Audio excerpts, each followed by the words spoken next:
வணக்கம் நண்பர்களே, welcome to பொக்கிஷம் சேனல். ஓணம் பண்டிகையை கொண்டாடுவதற்கான காரணம் மேலும் பல சுவாரஸ்யமான தகவல்களை தான் நம்ம இந்த வீடியோல பார்க்க போறோம்.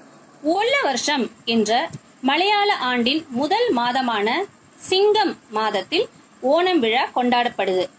கேரளாவின் அறுவடை திருநாளான ஓணம் மலையாள ஆண்டின் சிங்கம் மாதத்தில் ஹஸ்தம் நட்சத்திரத்துல துவங்கி திருவோணம் நட்சத்திரம் வரை இருக்கும் 10 நாட்கள் கொண்டாடப்படுது. ஓணம் 1000 ஆண்டுகளாக கேரளாவில் கொண்டாடப்பட்டு வரும் ஒரு முக்கியமான பண்டிகைன்னு கிபி 861 தேதியிட்டு கிடைத்த தாமிர தகட்டுல ஓணம் பண்டிகை பற்றி குறிக்கப்பட்டிருக்கு.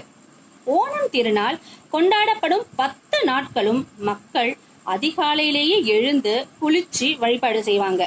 கசவுன்னு சொல்லக்கூடிய சுத்தமான வெண்ணிற ஆடை உடுத்துவாங்க. வீட்டு பெண்கள் 10 நாட்களும் வீட்டுக்கு முன்பு பூக்கோலம் போட்டு மகிழ்வாங்க.